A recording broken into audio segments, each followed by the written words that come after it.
right, what's going on, you guys? Nick here with Nick Strength and Power. I've got a couple of interesting stories for you guys today. The first story I want to talk about today, let's get into a little bit of what we still have to look forward to as far as open bodybuilding competitions that are still qualifiers for this year's Olympia and will still happen before the Olympia, even though we don't have one this weekend. The next one that we have on the radar is the Italy Pro, which is the first weekend of September, so about 3 weeks away now. And one of the big names that we know is doing that show is Hunter Labrada. And this is the latest update from Hunter, posted just hours ago, where honestly, I think he looks incredible in this update at 3 weeks out. One thing that really jumped out to me watching his posing was the back double bicep, just the crazy amount of detail that Hunter has in that back double, even just the arms and shoulders, but the back itself, just so much detail popping out at you in that pose. And it's crazy because that was like one of the weaknesses that people like to point out about Hunter was his back poses, his back, not being dense enough. And I just think he's got a really impressive back double now. And I think up until really this week, Hunter was the favorite to win this Italy show because now we're really running out of qualifying opportunities for this year's Mr. Olympia. There's only a few more because, again, keep in mind the Olympia's moved up to early October. And looking at the schedule for open bodybuilding right now, it looks like you only have this Italy Pro, which is going to be September 8th, the first weekend of September, so I guess that'll be another Sunday show. Looks like you have the UK Pro on September 14th and 15th, so that's going to be a week after the Italy show. You have the Legion Sports Festival, the September 27th and 28th, and that same weekend, you have the 2024 France Pro.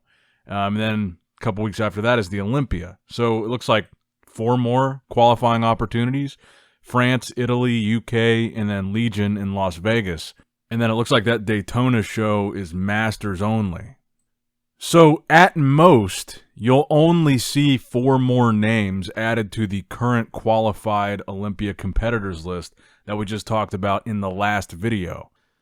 Actually, you know what? I just looked at the qualification cutoff for the Olympia, and the cutoff is actually September 15th of this year. So it looks like Legion and that France show are going to be qualifiers for next year's Olympia.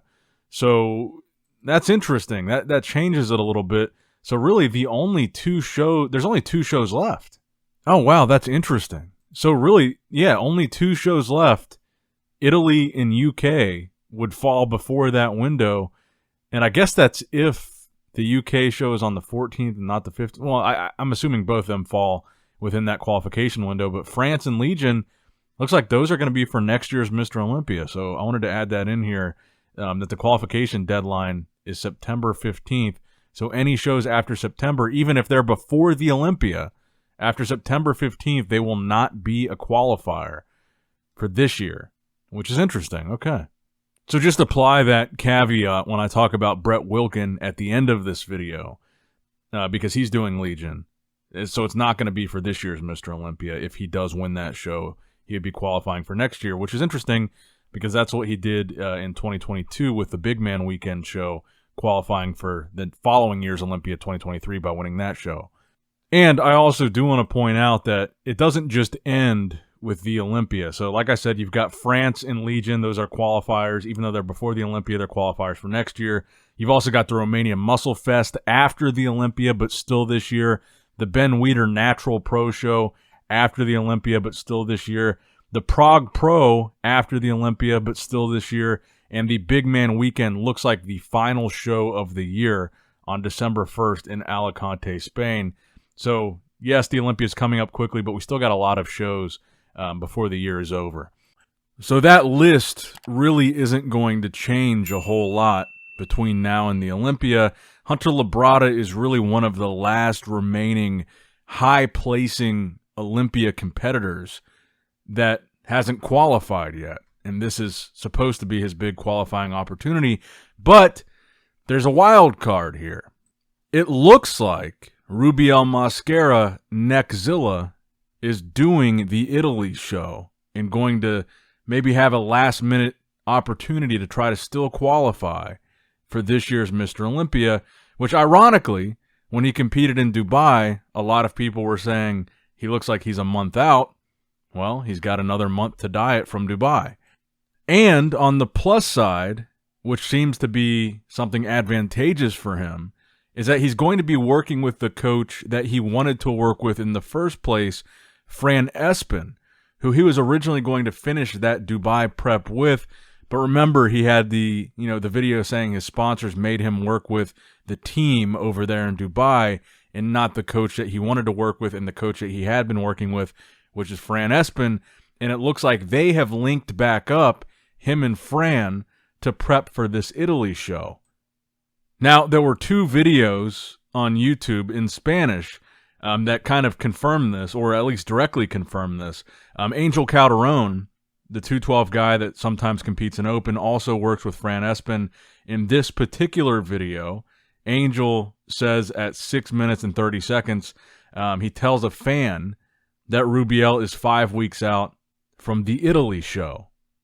And then in this other video, also in Spanish, a friend of Rubiel's mentions in the video that he is staying in Valencia, Rubiel is, to prep for the Italy Pro.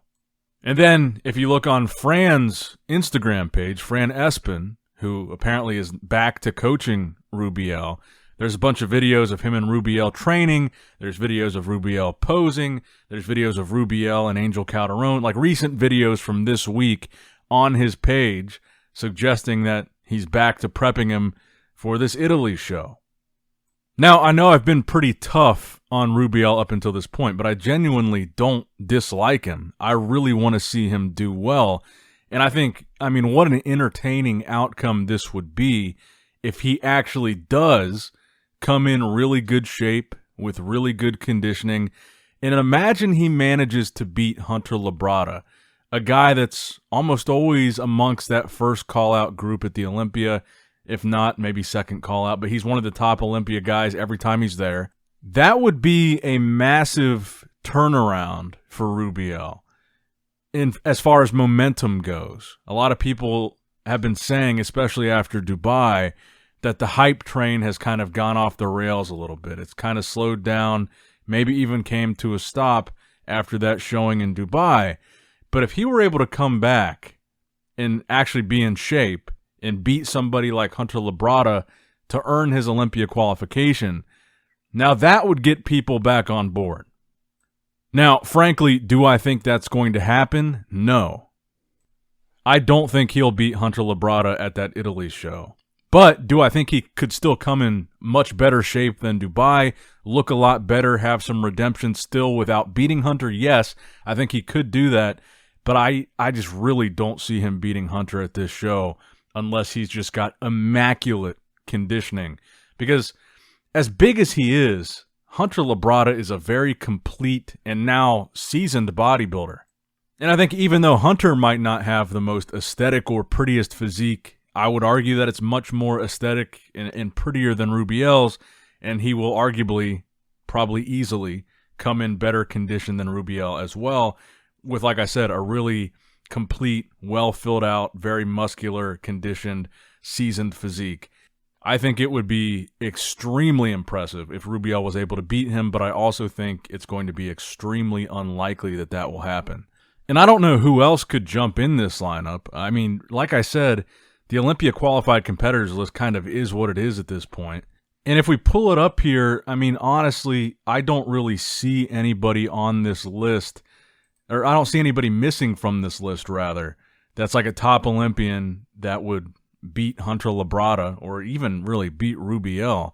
I don't see any of these guys that are already qualified competing in this show, because none of them at this point have a reason to. As far as I know, there's nothing crazy about the prize money at this Italy show like was the case in Dubai. But in any case, I'm interested to see over these next 4 qualifying opportunities, so 4 more names at most will be added to this list that you're looking at right here. I can't think of who we're missing. I mean, Brandon Curry, Big Ramy, they don't need to qualify. Michael Krizo didn't qualify. He said he's not going to be competing anymore for the rest of the year. Last time I talked to him, that's what he said. I guess Good Vito is another guy that I would like to see qualify that's not on this list, but I don't think he's competing anymore for the rest of the year based on what he said. Let me know in the comments below, is there anybody that is missing from this list that's like a big name that you would like to see compete? I can't really think of any big, top 10 potential guys that are not on here that have not qualified yet, but let me know in the comments below who you would like to see compete in one of these next 4 shows and be one of the potentially 4 more names added to this list. And again, whoever wins this show in Italy, this next show, maybe they go on to do a couple of these upcoming shows. Like, I would imagine it's probably a smart move for Rubiel to do this Italy show with the France show being right after, because I would assume if Hunter beats him in Italy, I'm assuming Hunter's not going to France. But then we don't know who would really be at the France show, and Rubiel could probably go into that show as a favorite to win and still nab that qualification, so he would have 2 chances back-to-back, relatively in close proximity geographically, Italy and France. So we still might see him at the Olympia, and I would love to see that. Like I said, as hard as I've been on Rubiel, I still think he's a freak. I think he's insane. I like his physique, even though it's not super aesthetic. He is a mass monster. He is the freak show that will sell tickets and get people to watch a bodybuilding competition. If he comes in shape, I'm all in for the Neckzilla hype train. But until then, I'm not convinced yet. I got to start seeing some conditioning, some consistency, less excuses from him. And then when I see that, I'll probably be back on the hype train. But until then, I'm off. Now, one more guy, since we're talking about upcoming shows, one more guy that I'm really excited to see back on stage that we haven't seen in a while is Brett Wilkin, who's prepping for the Legion show, which in addition to that show that's the same weekend, the France show, last qualifying opportunity for the Olympia. And again, we haven't seen Brett in a while. He kind of took some time off to be with his family. I know he recently had a kid in the last year. And correct me if I'm wrong, but we haven't seen him. I'm looking at the contest history right here. We haven't seen him compete since actually 2022. His last competition was late 2022, which was the Big Man Weekend on November 27th. But the Arnold Classic 2022 was 6th. That was the year where there was a lot of hype for Brett Wilkin. I know there was a lot of people talking about him potentially winning the Arnold that year in 2022. He ended up placing 6th there. He was runner-up at the 2022 Romania MuscleFest Pro. And I believe that year that he won the Big Man Weekend, that was a qualifier for 2023's Mr. Olympia. And he sat that one out despite being qualified. But I've been looking at some of these updates that Brett's been posting, and he does look really impressive. He looks bigger to me. And granted, he's still, however many weeks out we are now from Legion, so he's still not like peak week condition, but he looks bigger to me. He looks like he's put on muscle and put on size since some of these contest pictures that I just looked at from 2022. He could come in and place really well out of nowhere. But let me know what you guys think in the comments down below. That's going to wrap it up for the video. Hope you did in fact enjoy it. Make sure you like, subscribe, click that bell notification icon, all that good stuff. And as always, love you guys, appreciate you guys. Nick Strength and Power, signing out. All right, guys, don't forget to click that like button and subscribe to this channel if you enjoy the content. Also, check out my Instagram at NickStrengthPower. My Facebook page, which is simply Nick Strength and Power. My secondary YouTube channel, Nick Strength and Vlogs, for vlogs and bonus content that you will not see on this channel. And consider subscribing to my third YouTube channel, Nick Strength and Pokemon, which is all things Pokemon and trading card games, completely unrelated to this channel. So if you're into that, give that one a look. And all links to merchandise and social media will be in the description box below. If you guys want a Nick Strength and Power t-shirt, that will be in the Shopify link below. Have a great day.